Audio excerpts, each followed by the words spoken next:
رات کا وقت تھا اور تین دوست علی، صبا اور فیضان گاؤں کے بالکل باہر واقع پرانے قلعے کی طرف جا رہے تھے۔ گاؤں والے کہتے تھے کہ یہ قلعہ عام نہیں، یہاں رات کے وقت عجیب آوازیں آتی ہیں، دروازے خود بخود کھلتے اور بند ہوتے ہیں، اور جو بھی اندر جاتا ہے واپس نہیں آتا۔ جب تینوں قلعے کے دروازے کے سامنے پہنچے تو وہ دروازہ خود بخود کھل گیا، ایک تھرتھراتی آواز کے ساتھ۔ اندر داخل ہوتے ہی ایک سرد ہوا کا جھونکا نکلا جو سب کے بالوں کو کھڑا کر رہا تھا۔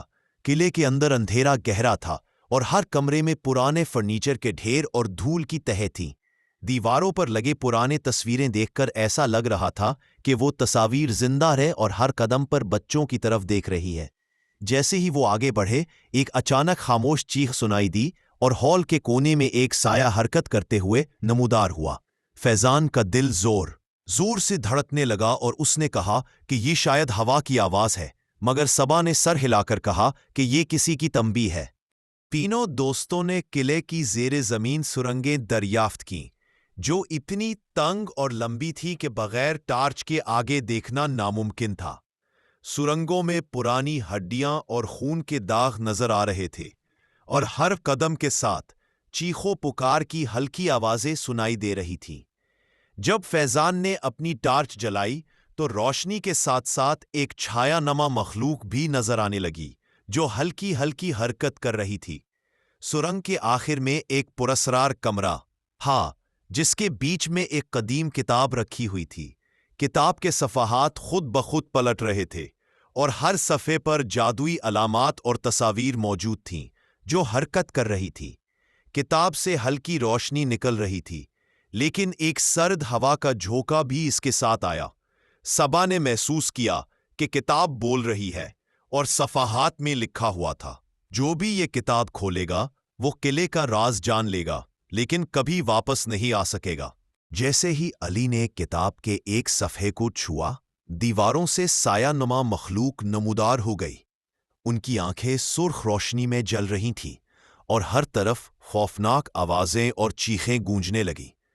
فیضان نے کہا کہ ہمیں یہاں سے جانا ہوگا، لیکن قلعے کے دروازے خود بخود بند ہو گئے اور باہر جانے کا راستہ ختم ہو گیا۔ تینوں دوستوں نے قلعے سے نکلنے کے لیے جادوئی پہیلیاں حل کرنی شروع کی۔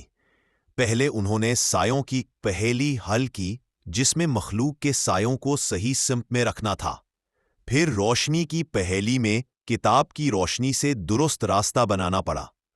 آخر میں انہوں نے آواز کی پہیلی حل کی، ہر چیخ اور سرگوشی کا مطلب سمجھ کر دروازہ کھولا۔ قلعے کے اندر ہر قدم پر نئی مخلوق، خوفناک مناظر اور پراسرار روشنی والے درخت نمودار ہوتے، جو بچوں کی ہمت اور ذہانت کو جانچ رہے تھے۔ ایک گوشے میں ایک جادوئی آئینہ تھا جو ان کی سب سے چھپی ہوئی خواہشیں اور خوف دکھا رہا تھا، اور اس آئینے کو دیکھ کر تینوں دوستوں کا دل زور زور سے دھڑکنے لگا۔ رات بھر وہ قلعے میں آگے بڑھے، اور ہر کمرے میں کچھ نیا، حیرت انگیز اور خوفناک منظر سامنے آیا۔ ایک کمرہ جس میں چھت سے خون کی بوندیں گر رہی تھیں، لیکن وہ بوندیں زمین پر گر کر روشنی میں بدل جاتی تھیں۔ ایک صحن جہاں چھوٹی چھوٹی جادوئی مخلوق زمین سے نکل کر روشنی کے ذرات بکھیر رہی تھی۔ ایک ہال جہاں پرانے پرندے اپنی چیخوں سے حقیقت اور خوف کے درمیان پل بنا رہے تھے۔ تینوں دوستوں کو معلوم ہوا کہ قلعے کا ہر راز دل کی پاکیزگی، ہمت اور سمجھ بوجھ پر منحصر ہے۔ جو بھی سچائی کے ساتھ آگے بڑھتا، قلعے کے دروازے کھل جاتے، لیکن جو خوف میں مبتلا ہوتا وہ سایوں اور مخلوق میں پھنس جاتا۔ اس طرح رات بھر کا سفر بچوں کے لیے مکمل تھرل، خوف اور پراسرار تجربات سے بھرا ہوا تھا۔ وہ ہر لمحہ جادوئی مناظر، سایوں کی پہیلیاں، روشنی کی رہنمائی اور خوفناک آوازوں کے درمیان گزر رہے تھے، اور ہر قدم پر قلعے کا راز ان کے سامنے کھل رہا تھا۔